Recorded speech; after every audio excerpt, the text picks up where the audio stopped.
1.25 miles. That is the distance from the cell blocks of Alcatraz to the lights of San Francisco. On a clear night, the men locked inside that fortress could hear the city they were never going to touch. Car horns down on the waterfront, dance music drifting off the yacht harbor. And on New Year's Eve, when the wind came in from the south, they could hear people laughing, glasses clinking, a whole city celebrating 1.25 miles across the water. Freedom was close enough to hear. That was the entire point. Alcatraz was not built to punish men with walls alone. It was built to punish them with water. 1.25 miles of the coldest, fastest, most treacherous current on the west coast of the United States, wrapped in a ring around a bare rock, so that every man inside could stand at his window and see exactly what he was never going to reach. They called it the Rock. For 29 years, it held the men the rest of the federal prison system could not control. The escape artists, the killers, the celebrity gangsters, whose names filled newspapers from coast to coast. Al Capone was here, stripped of the empire he had run from behind bars in Atlanta and turned into a number. Machine Gun Kelly was here, and in May of 1946, 6 of those men launched a break, so violent that the United States Marines had to be called in to end it, drilling holes through the roof of a federal penitentiary and dropping grenades into the corridors, while 2 officers lay dying inside. In June of 1962, 3 more men spent months widening the ventilation holes at the backs of their cells with sharpened spoons, left papier-mâché heads in their beds to fool the guards counting in the dark, climbed out onto the roof, and lowered themselves into the black water of the bay. They were never seen again.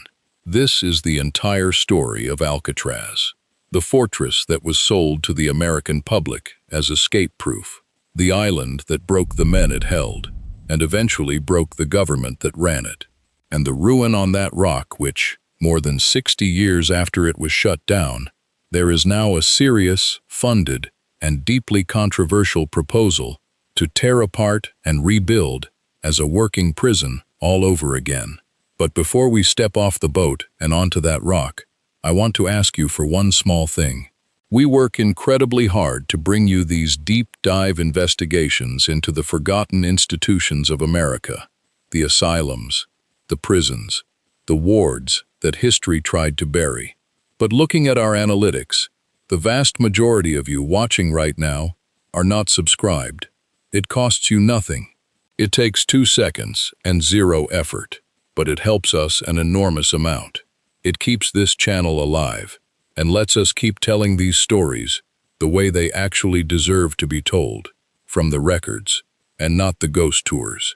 So if you want to support that work, take a second right now and hit the subscribe button. Thank you. Now, let's cross the water. To understand why the government of the United States decided to build its most feared prison on a windswept rock in the middle of a bay, you have to go back long before the first federal convict ever set foot on the island. You have to go back to a lighthouse, a civil war, and a piece of land that the military had already spent 80 years turning into the place you were sent when there was nowhere worse to go. The first European to record the island was a Spanish naval officer named Juan Manuel de Ayala, who sailed into San Francisco Bay in 1775 and put a name on the barren outcrop of rock he found there. He called it La Isla de los Alcatraces, the Island of the Pelicans, or by some translations, the gannets, for the seabirds that covered it. That is where the name comes from. Not a person, not a saint, a colony of birds nesting on a rock that had almost nothing else to offer. There was no fresh water on the island, not a spring, not a stream, not a well. There were no trees. There was almost no soil, just wind-scoured sandstone and rock, coated in generations of bird droppings, ringed by water so cold and so fast-moving that the local Ohlone people, who had lived around the bay for thousands of years, are said to have largely left it alone. It was a place you looked at from the shore. It was not a place you went. When California became part of the United States after the Mexican-American War, and when the gold rush turned San Francisco, almost overnight, from a sleepy settlement into one of the busiest ports in the world, The United States Army looked at that same barren rock and saw something the Spanish and the Ohlone had not. They saw a fortress. Alcatraz sat directly in the mouth of the bay, between the open Pacific and the harbor that a fortune in gold was pouring through.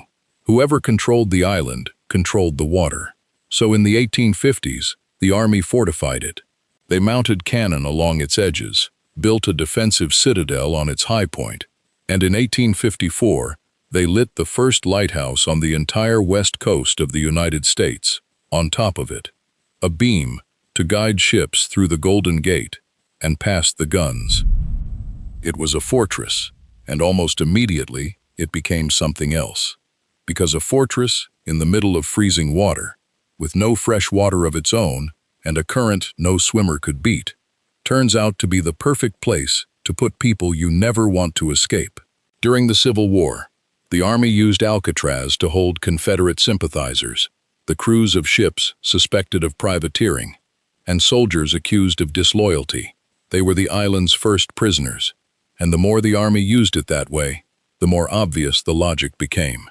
The very things that made Alcatraz a miserable place to live, the isolation, the cold, the water, the fact that everything had to be brought in by boat, were exactly the things that made it an ideal place to lock someone away. By the late 1800s, the transformation was complete. Alcatraz was no longer primarily a gun battery. It was a military prison. It held army deserters, insubordinate soldiers, men court-martialed for every offense the military code recognized. It held prisoners from the Spanish-American War. It held conscientious objectors. And in one of the darker chapters that almost never makes it into the tourist brochure, it held Native American prisoners, including a group of Hopi men in the 1890s, whose crime was refusing to send their children to government boarding schools and refusing to give up their land and their way of life. They were shipped to a cold rock in a bay, 2 states away from home, and held there until the government decided they had been punished enough. In 1907, the island was formally redesignated as a military prison, and later as the Pacific branch of the United States Disciplinary Barracks. And this is where a pattern appears that anyone who has watched our other videos will recognize immediately. The large concrete cell house that still dominates the island today, the one you picture when you hear the word Alcatraz, was built in the early 1900s, in large part by the military prisoners held there. Men who had been sent to the island as punishment were put to work constructing the very building that would cage them, and the men who came after. They mixed the concrete. They laid the blocks. They built their own prison out of the rock and the salt air, on an island where every bag of cement and every gallon of drinking water had to be carried across the bay by boat. The stone they poured would outlast every one of them. By the late 1920s, though, the Army was tired of the rock. It was expensive.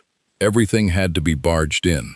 The salt air corroded the metal and ate at the concrete. Running a prison on an island with no fresh water, no fuel, and no supplies of its own was a logistical headache that only grew worse every year. The Army wanted out, and at exactly the moment the Army was looking to unload its expensive island prison, a very different arm of the United States government was looking for exactly that kind of place. If you're following the thread this far, you already know this channel is for you. A like genuinely helps more people find these stories, and it takes about as long as it took me to say that. The late 1920s and early 1930s were, in the public imagination, the age of the gangster.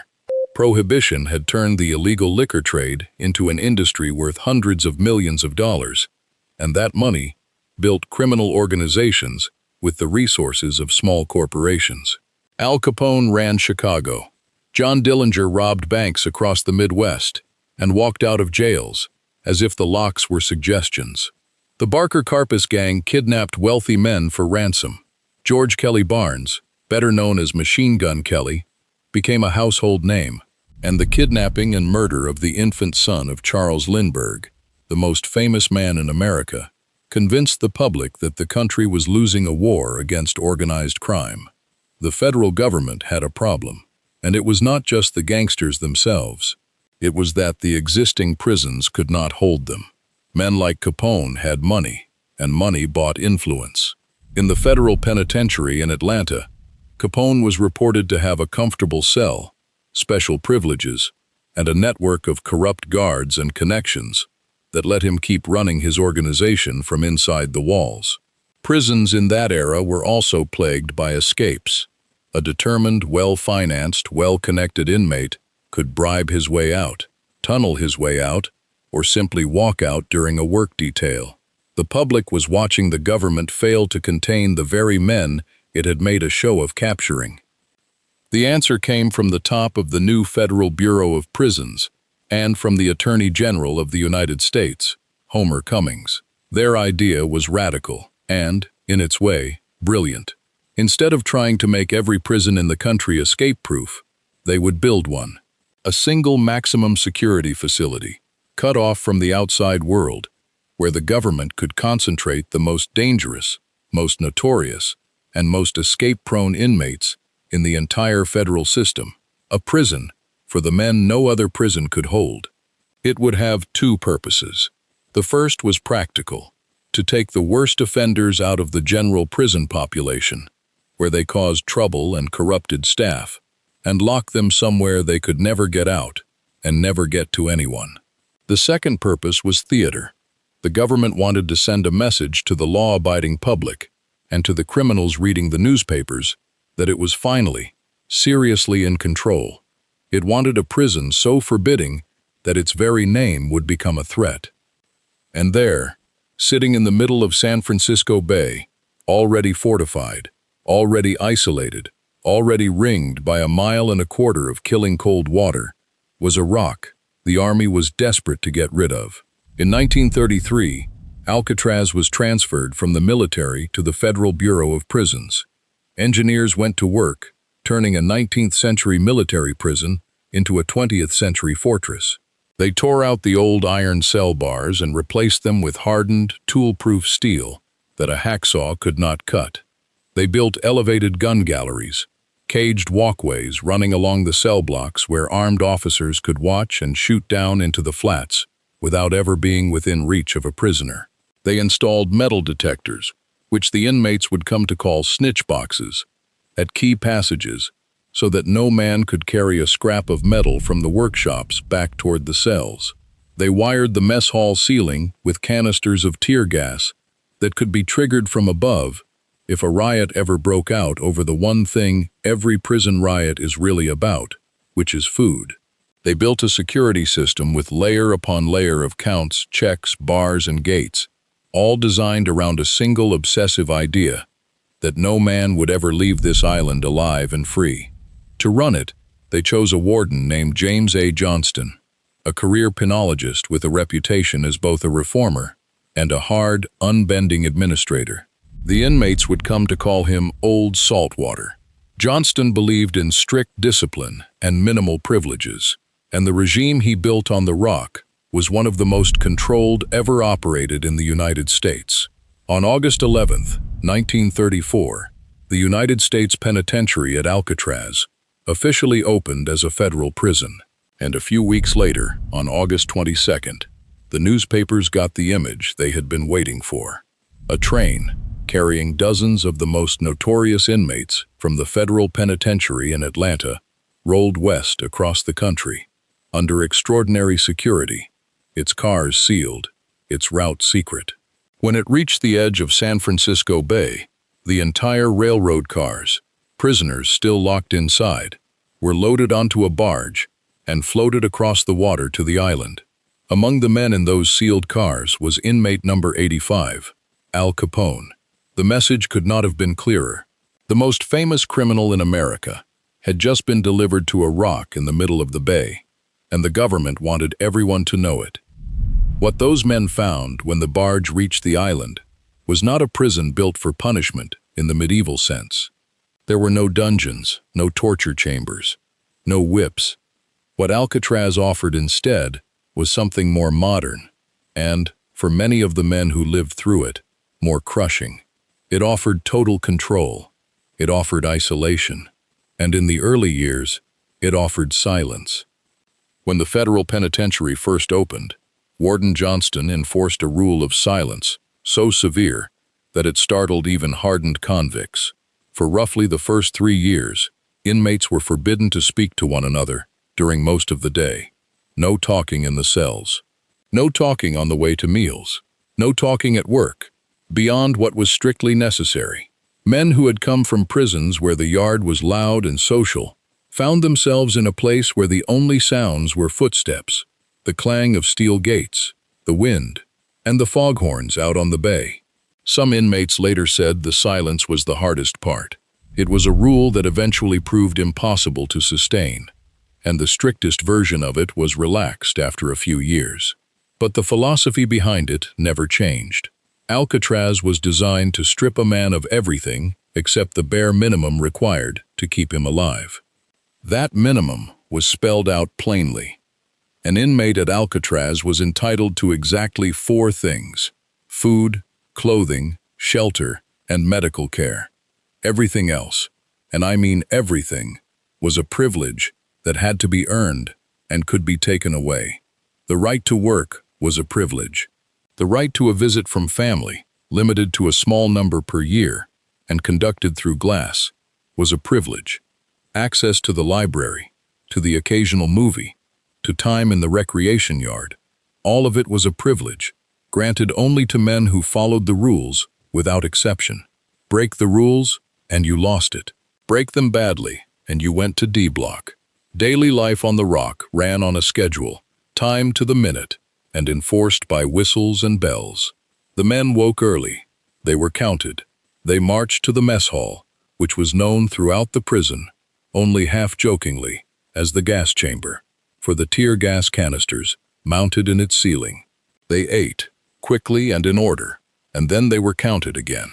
In fact, they were counted constantly. Over the course of a single day, the guards conducted more than a dozen official counts, sometimes as many as 13 or more, verifying every single inmate against the roster, again and again and again. In 29 years, this obsessive counting would fail to notice a missing man exactly once, and that one time is the reason the world still remembers the island. The cells themselves were small. Each single cell measured roughly 5 feet by 9 feet, barely enough room for a man to stretch out. It held a cot, a folding table, a seat, a sink, and a toilet. There was, in the early years, no possibility of a cellmate. This was a prison of single cells by design, because a man alone in a cell cannot conspire with anyone. The most feared and most notorious inmates spent 23 hours a day or more inside those 5x9 boxes, listening to the water and the foghorns, and on clear nights, the sound of a city celebrating 1.25 miles away. There is a strange and telling detail about Alcatraz that runs against everything you would expect from the most feared prison in America. The food was good, deliberately, carefully good.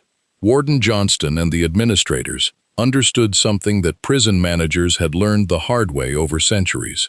That of all the grievances that spark riots, bad food is at the top of the list. So Alcatraz served some of the best food in the entire federal prison system. The reasoning was cold and practical. Give the men a full plate and few reasons to explode, and you make them easier to control.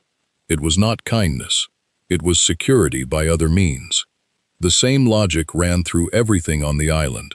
Every comfort that existed to keep the machine running smoothly, not to ease the suffering of the men inside it. For those who broke the rules, the machine had a darker chamber. D Block, officially the treatment unit, was the segregation wing, and at its heart were the strip cells that inmates called the hole. These were cells of total isolation. In the worst of them, a man could be stripped, put in a bare, dark cell with a hole in the floor for a toilet, and left in near total darkness and cold for days at a time. The isolation of Alcatraz, already extreme for every inmate, was concentrated in the hole into something that could break a mind. Men emerged from long stretches in D Block changed. Some never fully came back. In a prison already defined by isolation, the whole was isolation squared, and the threat of it hung over every man on the rock. And around all of it, always, was the water. It was the one wall that never needed guarding. The administrators knew it, and they made sure the inmates knew it too. The bay was the real perimeter of Alcatraz, colder and more reliable than any steel bar. This is a good moment to correct one of the most enduring myths about the island, because it goes to the very heart of how the prison worked. The legend, repeated for decades, is that the waters around Alcatraz were infested with man-eating sharks, and that anyone who went into the bay would be torn apart. It is not true. The sharks in San Francisco Bay are, for the most part, small, harmless, bottom-dwelling species that pose no threat to a swimmer. There was never a shark problem, but the myth was useful, and it was allowed to spread, because a man who believes the water is full of sharks is a man who will not try to swim it. The real killers in that water were far more ordinary and far more certain than sharks. Water temperatures that hovered around 50 to 55 degrees, cold enough to sap the strength and the will out of even a strong swimmer within minutes. Currents that ripped through the bay with the tides, powerful enough to carry a man out toward the Golden Gate and the open ocean. And the sheer distance, 1.25 miles of that, in the dark, with the strength already draining from your limbs. The water did not need teeth. The cold and the current were enough. Now, before we go any further, we should talk about the men, because Alcatraz was not filled with random offenders.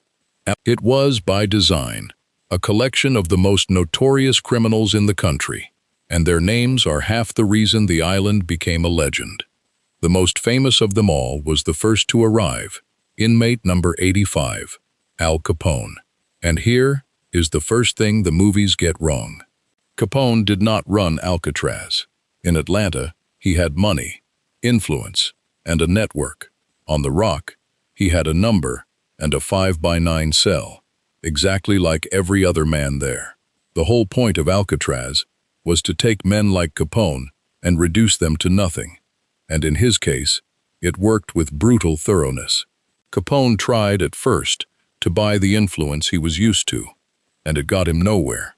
Warden Johnston's regime was specifically designed to be immune to exactly the kind of leverage Capone had always relied on. Worse, Capone was already sick. He had contracted syphilis years earlier, and by his time on Alcatraz, the disease had begun to attack his brain, a condition called neurosyphilis.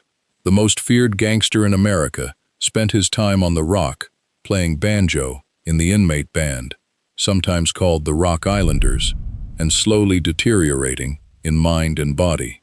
He was transferred off the island in 1939, his health broken, and he died in Florida in 1947, a shadow of the man whose name had once terrified a city. The government had wanted to make an example of Capone, and it did, but not in the way the newsreels suggested. The example was not a monster tamed. It was a man, erased. Machine Gun Kelly, inmate 117, George Kelly Barnes, was another headline name brought to the Rock. His fearsome nickname, which came from the Thompson submachine gun he was known to carry, had been built up by the press and, some said, by his own ambitious wife. On Alcatraz, other inmates reportedly took to calling him Pop Gun Kelly, mocking the gap between his terrifying reputation and his behavior on the island, where he was largely a model prisoner who boasted about crimes and stayed out of serious trouble. He spent 17 years on the Rock before being transferred out. Then there is the man whose myth may be the most famous of all, and the one the record most thoroughly demolishes, Robert Stroud, remembered by the world as the Birdman of Alcatraz. In 1962, a Hollywood film starring Burt Lancaster turned Stroud into a gentle, soulful, misunderstood genius who found redemption through his tender love of birds inside his prison cell. It is one of the most successful pieces of myth-making in American film history, and almost none of it is true to the man. Here is the reality. Robert Stroud was a convicted killer, a violent and difficult man whom many who dealt with him considered dangerous and possibly a psychopath. He had killed a man, and later, in the federal penitentiary at Leavenworth in Kansas, he killed a prison guard in front of a crowded dining hall. It was at Leavenworth, not Alcatraz, that Stroud kept and studied birds. Over years, he raised canaries in his cell, taught himself avian medicine, and even wrote books on bird diseases that gained a genuine following among bird breeders. That is the true story, and it happened at Leavenworth. When Stroud was transferred to Alcatraz in 1942, he was allowed no birds whatsoever. None. The Birdman of Alcatraz never kept a single bird on Alcatraz. He spent his roughly 17 years on the rock, largely in isolation, and in the prison hospital, cut off, difficult, and dangerous to the end. The gentle bird-loving sage of the movie was a fiction laid over a violent man, and the island that gave him his famous name was the one place he was never allowed to have what made him famous. There were others whose names ran through the history of American crime. Alvin Karpis, inmate 325, known as Creepy Karpis, was a leader of the Barker Karpis gang, and the last man to hold the title of Public Enemy Number 1. He was arrested personally, according to legend, by J. Edgar Hoover himself, and he went on to serve the longest term of any inmate in the history of the Rock, roughly a quarter of a century on the island. And in the final years of the prison's operation, a young Boston criminal named James Bulger, who the world would come to know decades later as the murderous crime boss Whitey Bulger, served time on Alcatraz as well, one of the last men to pass through before the doors closed. But the men and their names, as famous as they became, are not really what Alcatraz was about. Alcatraz was about a single promise made to the American people, that no one could ever escape. And the entire history of the Rock, the reason it became a legend, is the story of the men who tried to prove that promise wrong, and what the island and the water did to them when they tried. If you're finding this one worth your time, subscribing is the single biggest thing you can do to help this channel keep going. We put a lot into these. Over the 29 years that Alcatraz operated as a federal prison, 36 men took part in 14 separate escape attempts. Some were desperate and spontaneous. Others were planned over months and years, with astonishing patience and ingenuity. The official record of the Bureau of Prisons is blunt about the outcome. Most of the men who tried were caught. Several were shot dead in the attempt. A number vanished into the bay and were never seen again, presumed drowned. And in the entire history of the prison, the government maintains, not one man ever made it off the island and stayed free. Whether that is completely true is a question we will come to. But every one of those attempts is a story, and together they trace the slow, grinding proof of what the water could do. The first came early. In April of 1936, an inmate named Joe Bowers was working at the incinerator near the island's edge when he suddenly began to climb the perimeter fence in full view of a guard tower. He was ordered to stop. He kept climbing. The tower guard opened fire, and Bowers fell from the fence down onto the rocks below and died. To this day, no one is entirely sure what he was thinking. He had no boat, no plan, no way across the water. Some believe he genuinely thought he could get away. Others believe it was a kind of suicide, a man choosing to die on the fence rather than spend another day in the silence. Either way, he was the first, and he set the pattern. The Rock did not need to try very hard to kill you. The next attempt showed just how completely the water could erase a man. In December of 1937, two inmates named Theodore Cole and Ralph Rowe were working in the mat shop, a workshop down near the water's edge on the industry side of the island. Over time, they had cut through the flat iron bars over a window and loosened them enough to squeeze through. They chose their moment with care. A thick winter fog had rolled in over the bay, so dense that the guards could barely see across the yard, and a storm was pushing the tide into a fast, violent ebb. Cole and Rowe went through the window, climbed down to the water, and disappeared into the fog. They were never seen again. No bodies were ever recovered. The official conclusion was that the two men had gone straight into a brutal ebb tide that swept them out toward the Golden Gate and the open ocean, and that the cold and the current killed them within minutes. But because no bodies were found, a legend grew up that Cole and Rowe had somehow made it, that they had beaten the water and vanished into new lives. There is no evidence for it. The far more likely truth is the one the island had been advertising all along. Two men went into the water in a storm, and the water took them, and it did not give them back. In May of 1938, the violence came inside the walls, and for the first time, it cost an officer his life. 3 inmates working in the woodworking shop, Thomas Limerick, Jimmy Lucas, and Rufus Franklin, made a sudden, brutal bid for freedom. They attacked a correctional officer named Royal Klein, striking him with a hammer. Klein died of his injuries. He was the first officer killed at Alcatraz. The 3 men tried to climb to the roof of the shop to reach a guard tower, but they were fired on from above. Limerick was shot and killed. Lucas and Franklin were wounded and captured, and both had their sentences extended to life. The escape failed completely, and it had accomplished nothing except the murder of a working man doing his job. And it would not be the last time an escape attempt on the Rock ended in an officer's death. Then, in January of 1939, came an attempt led by one of the most notorious names of the era. Arthur Barker, known as Doc Barker, was a son of the infamous Ma Barker and a leader of the Barker Carpus gang. Along with 4 other inmates, Barker managed to saw through the tool-proof steel bars of the isolation block, a painstaking feat in itself, and made his way down to the shoreline, at the water's edge on the west side of the island. But the guards discovered the break, and officers opened fire on the men at the water's edge. Doc Barker was shot in the head and died of his wounds. The others were recaptured. Barker had gotten as far as the water, the last few feet before the bay, and the water was as far as he was ever going to get. There were others in between, and each one added to the same grim ledger.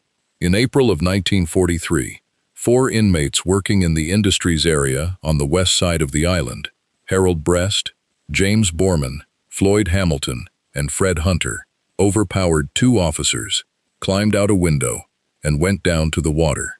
Hamilton was a former associate of the outlaws Bonnie and Clyde, a name straight out of the crime headlines of the previous decade.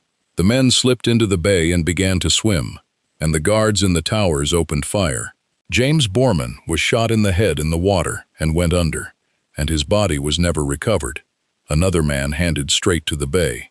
Harold Brest was wounded and pulled out alive. Fred Hunter was found hiding among the rocks at the island's edge, and Floyd Hamilton simply vanished. The prison assumed he had been shot or had drowned like Borman. In fact, Hamilton had crawled into a shallow sea cave at the base of the island and hidden there, cold and soaked, for the better part of 2 days, listening to the search grind on above him, before he finally gave up, crawled back inside the industries building where the break had started, and let himself be recaptured. He had beaten the guns, and he had beaten the water, and there was still nowhere on the Rock to go, but back into it. The bay did not even have to kill him. It just had to be there, on every side, until he came back on his own. Attempt after attempt, the pattern held. The bars could be cut, given enough time and enough patience. The walls could be climbed. The guards could sometimes be reached. But the water was the wall that could not be cut or climbed or reached. And in May of 1946, 6 men decided that if they could not beat the water alone, they would beat it by force. They would take the guards' own weapons, take the guards' own keys, seize control of the cell house, walk to the dock, and take a boat. It was the most ambitious escape attempt in the history of Alcatraz. It nearly destroyed the prison, and it turned the Rock into a battlefield, with the United States Marines fighting a 2-day war inside a federal penitentiary, while 2 officers lay dead in the cells. The man who planned it was inmate Bernard Coy, a bank robber serving a long sentence, who had earned a position of trust as a cell house orderly. That job let him move around the main cell block, cleaning and sweeping, and it gave him something no ordinary inmate had: time to study. For months, Coy watched the West Gun Gallery, the elevated caged walkway where an armed officer patrolled above the cell block, looking down through the bars at the flats below. The gun gallery was the heart of the prison's security, because the officer inside it had the weapons, and he was protected behind steel from the unarmed men beneath him. Coy became obsessed with a single question: how to get into that cage and take those guns. He worked out an answer that was almost unbelievable in its detail. Coy studied the bars of the gun gallery and calculated that if he could spread two of them apart, the gap would be just wide enough for a slim man to force his body through. He built a crude bar-spreading device, and he did something that only a man with total, patient focus would do. He dieted. Over time, Coy deliberately starved himself down, thinning his own body so that when the moment came, he could squeeze through the gap he was going to make. On May 2nd, 1946, the moment came. Coy attacked and overpowered the officer patrolling the West Gun Gallery, a man named Bert Birch, using his device to spread the bars, forcing his starved body through the gap, and seizing control of the cage, and with it, the weapons inside. In an instant, the most dangerous thing in the prison, a rack of guns, was in the hands of the inmates. Coy freed a small group of fellow conspirators. Chief among them was Joseph Kretzer, a violent bank robber with a long record. There was Marvin Hubbard, and Sam Shockley, and Miron Thompson, and a 19-year-old named Clarence Carnes, one of the youngest men ever sent to the Rock. Now armed, the men began seizing correctional officers as hostages, herding them into cells in the main block, including the cells numbered 402 and 403. The plan was working. They had the guns. They had the guards. They had, for the moment, control of the cell house. All that remained was to get out. And that is where the entire escape collapsed on a single object. To get from the cell house to the yard and down to the dock where the boat was, the men needed to pass through a locked door, and to open it, they needed a specific key. Key number 107. That key was in the possession of one of the captured officers, a man named William Miller, and Miller, in a moment of extraordinary courage under the guns of desperate men, had hidden it. When the inmates demanded the key to the outside door, they could not find it. Miller had concealed key 107 so that the door out of the cell house could not be opened. The break, so carefully planned, so nearly successful, was foiled by one officer refusing to hand over one key. What happened next turned an escape attempt into a massacre. As it became clear that they were trapped, that they had the guns and the guards but no way out, the plan curdled into rage and panic. Joseph Kretzer, realizing they were not going to get off the island and would face the consequences, made a decision of pure viciousness. He walked to the cells where the hostage officers were held, and he opened fire on the trapped, unarmed men inside. Officer William Miller, the man who had hidden the key that stopped the escape, was mortally wounded. Officer Harold Stites was killed. Several other officers were shot and gravely injured. The men who had come to escape were now murderers, with nowhere to run, holed up inside a fortress, with the alarm screaming across the island. Warden James Johnston and his staff responded with overwhelming force. They could not simply rush the cell house, because the inmates had the guns and the high ground and were willing to kill. So the government did something almost without precedent. It called in the military. A detachment of United States Marines was brought in from the mainland to help retake the prison. What followed was a 2-day battle, a genuine armed siege of a federal penitentiary on American soil. The Marines and correctional officers determined that the surviving ringleaders, Coy, Kretzer, and Hubbard, had barricaded themselves in a utility corridor, a narrow service passage running between the cell blocks packed with pipes and conduits. Rather than send men into that killing space, the response teams went up onto the roof of the cell house. They drilled holes down through the concrete into the utility corridor below, and they dropped grenades and fired down into the passage, again and again, over hours. The bombardment tore through the corridor. When it was finally over and the officers went in, they found Bernard Coy, Joseph Kretzer, and Marvin Hubbard dead in the utility corridor, killed in the assault. 3 of the 6 were dead. The other 3, Sam Shockley, Miron Thompson, and the 19-year-old Clarence Carnes, had retreated back to their cells during the chaos and survived. When the smoke cleared, the toll was staggering for a prison that had promised total control. 2 officers were dead, William Miller and Harold Stites. Roughly 18 more officers were wounded. The cell house was scarred with bullet holes and grenade damage that can still be seen today. And the state was not finished. Shockley, Thompson, and Carnes were put on trial for the murders of the officers. Shockley and Thompson were convicted and sentenced to death, and in 1948 they were executed in the gas chamber at San Quentin, across the bay, for what they had done on the rock. Clarence Carnes, only 19, was spared the death penalty because of his youth and given an additional life sentence to serve on the very island where it had all happened. The Battle of Alcatraz, as it came to be known, was the bloodiest event in the prison's history. 6 men had tried to force their way off the rock, and the attempt had ended with 3 inmates and 2 officers dead, 18 wounded, and 2 more men sent to the gas chamber. The escape had failed as completely as an escape could fail, and the reason it turned from a breakout into a bloodbath was almost unbearably small. 1 officer hid 1 key, and because that door would not open, 6 desperate men were trapped inside the fortress with their guns, and everything after that was slaughter.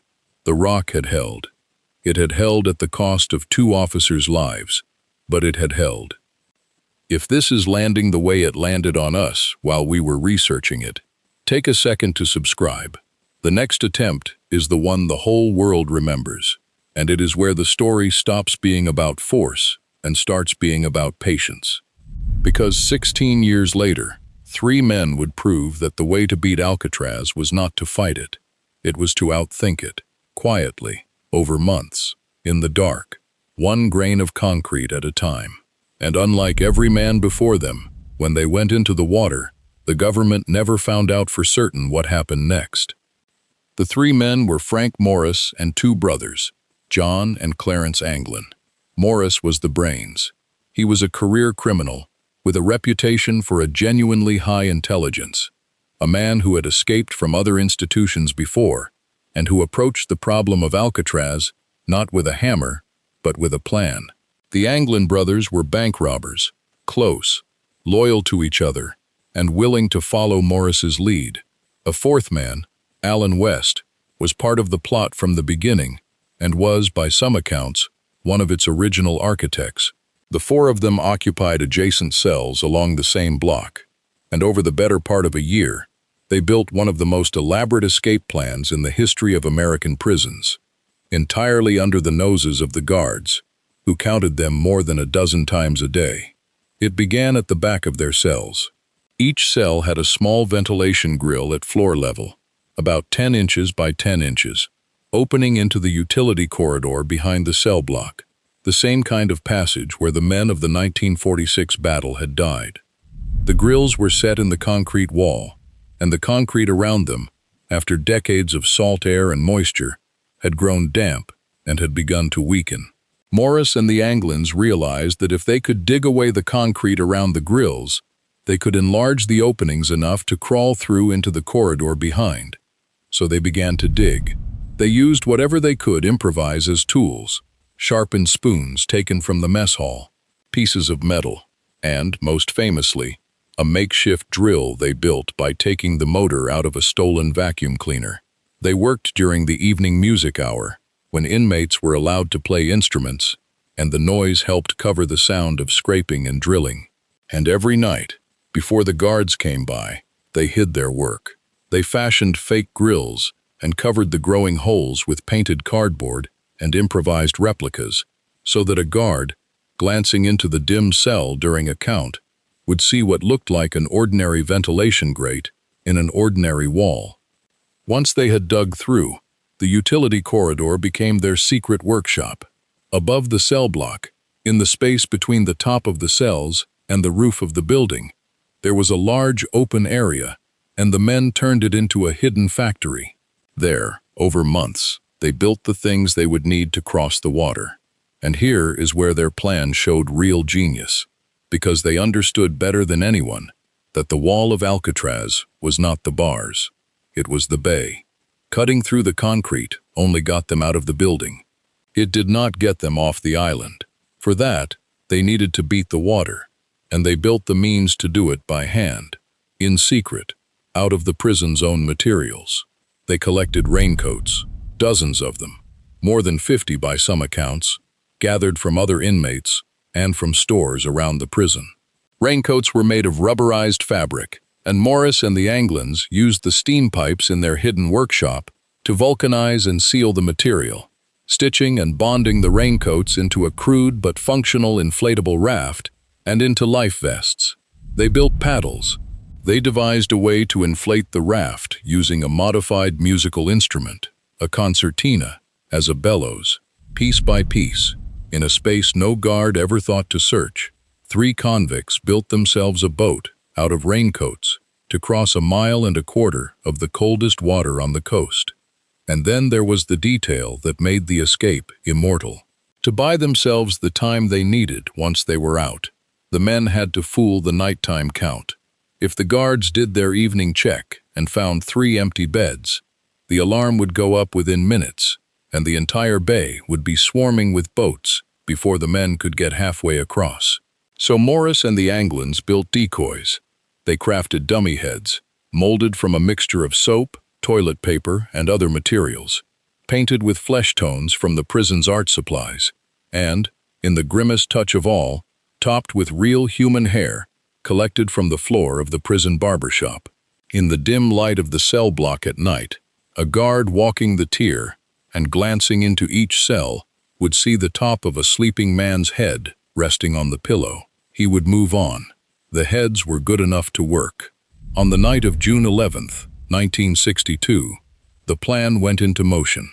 Frank Morris and John and Clarence Anglin arranged the dummy heads in their beds, crawled out through the enlarged vent holes at the backs of their cells, moved through the utility corridor, climbed up to their rooftop workshop, and made their way out onto the roof of the cell house.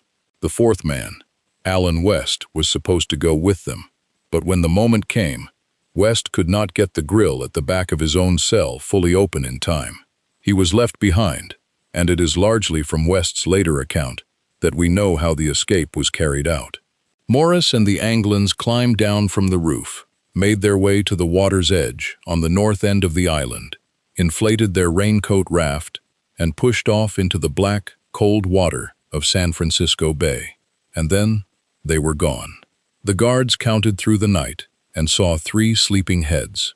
It was not until the morning count, when an officer reached through the bars to rouse an inmate who would not respond, and a dummy head rolled off the bed and onto the floor, that the prison realized what had happened. The alarm went up. One of the largest manhunts in the region's history began instantly, by boat, by air, along every shoreline. The Coast Guard searched the bay.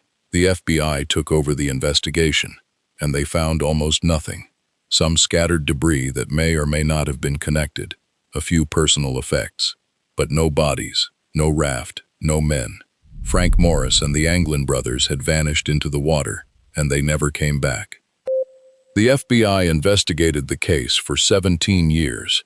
In 1979, they officially closed it, concluding that the 3 men had most likely drowned in the frigid, fast-moving waters of the bay, their bodies swept out toward the Golden Gate and the ocean, as had happened to others before them.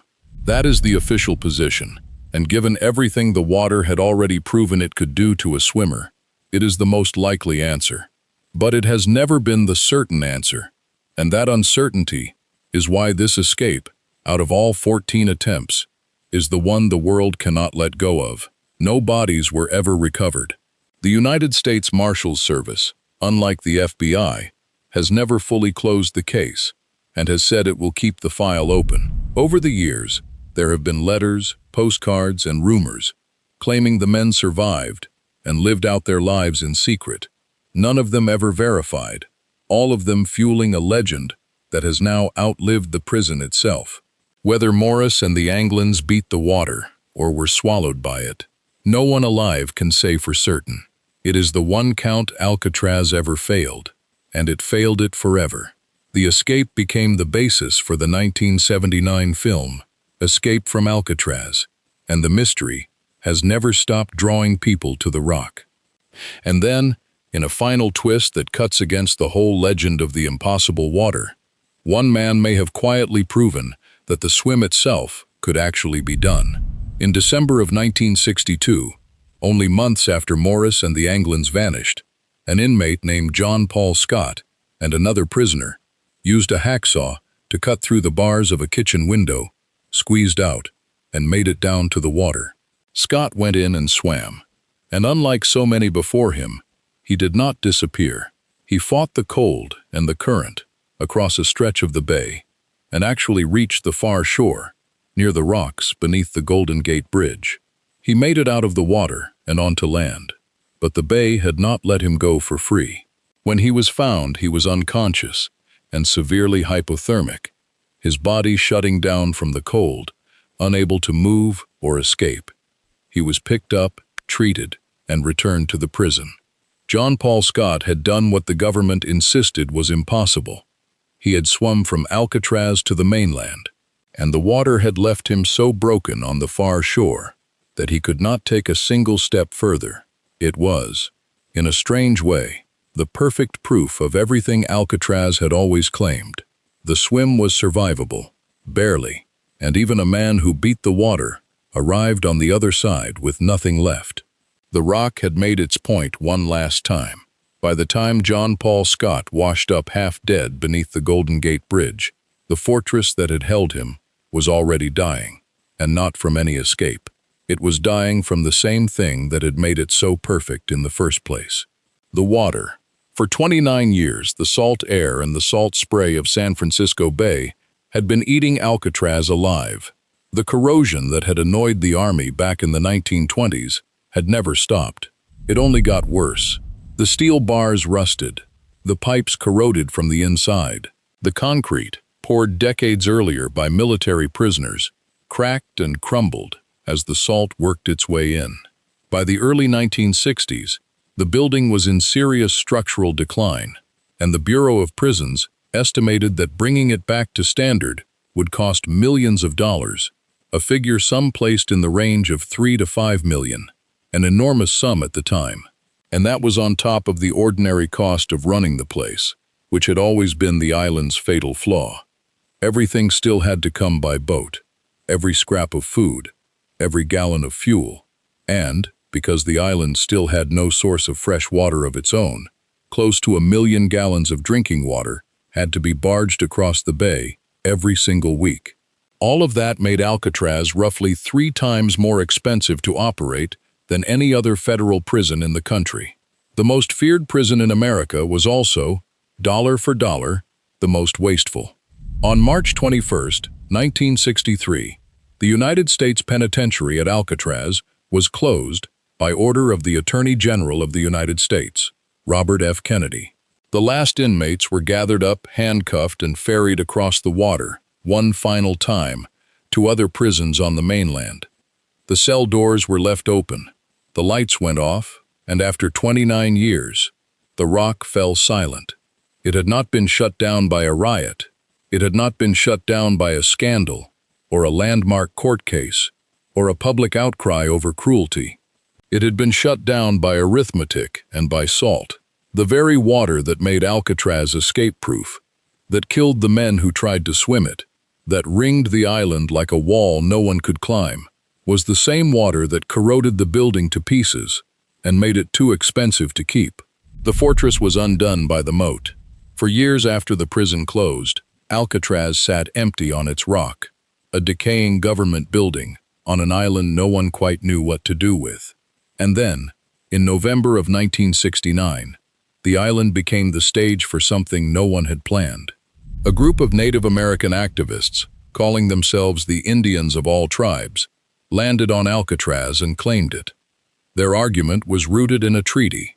Under the terms of an 1868 treaty at Fort Laramie, they said, surplus and abandoned federal land was supposed to revert to native people, and Alcatraz, a decommissioned federal prison sitting unused, was exactly that. Led by figures including a young activist named Richard Oakes, dozens of people, and at times far more, occupied the island.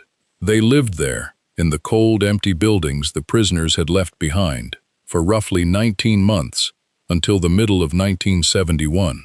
The occupation drew national attention to the treatment of Native Americans, to broken treaties and stolen land, and it became one of the defining moments of the Native American rights movement, the era sometimes called Red Power.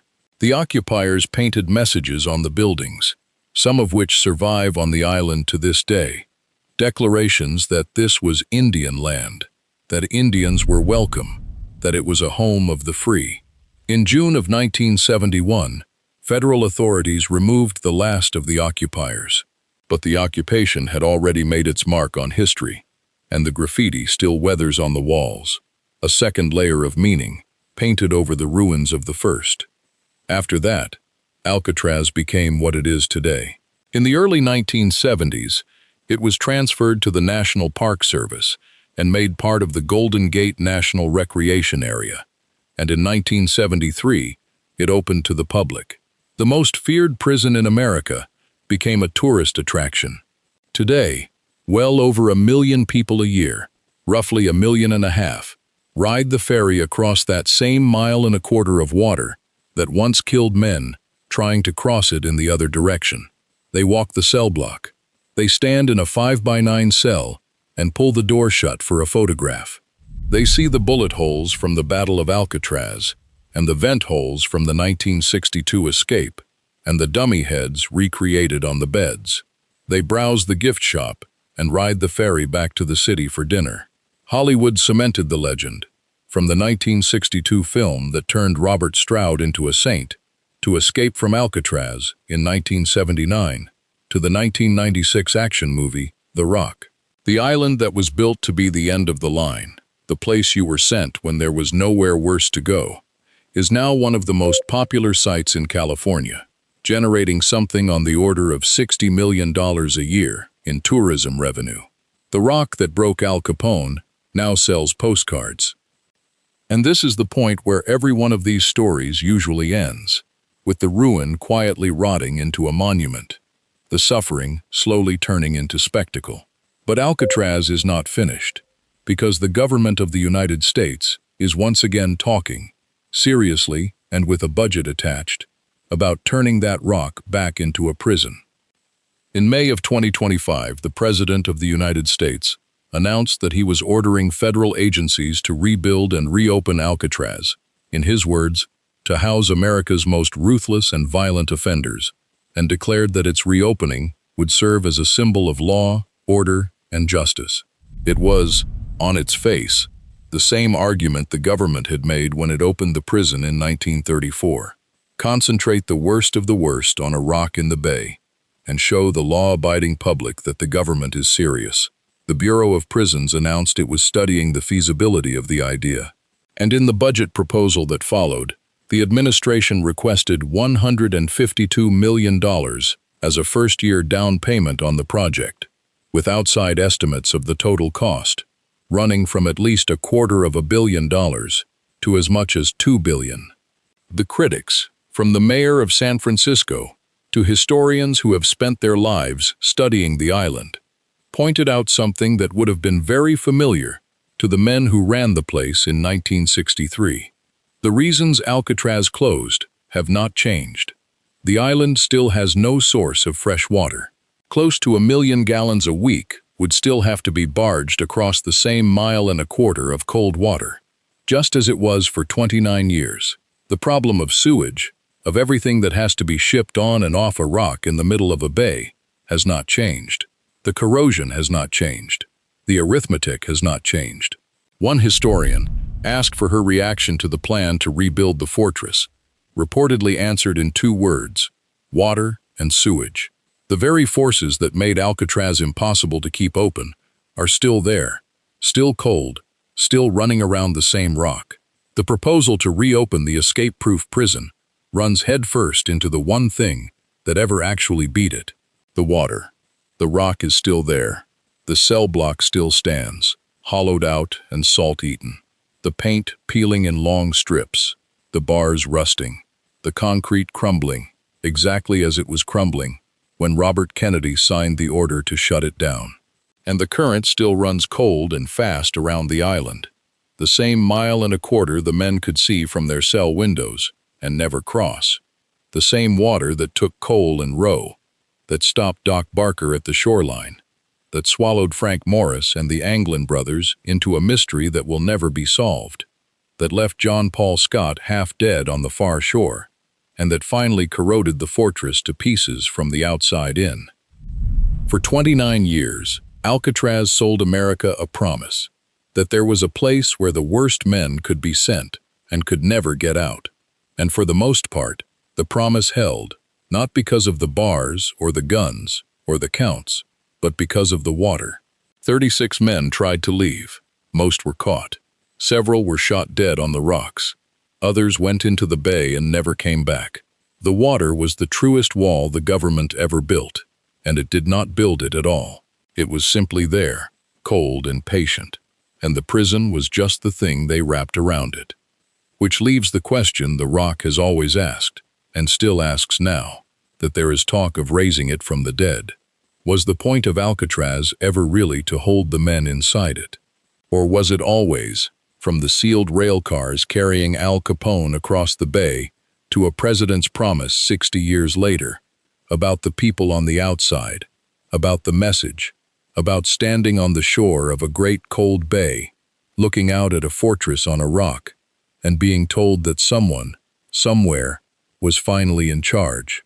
The men who lived on the rock knew the truth of it every night when the wind came from the south and carried the sound of a city celebrating 1.25 miles across the water. Freedom was close enough to hear. It was just always, always on the other side of the water. If you made it all the way to the end of this one, you already know this channel is for you. Subscribe so you don't miss the next deep dive. We cover a different forgotten institution every week, and the next one is already in the works. We'll see you inside.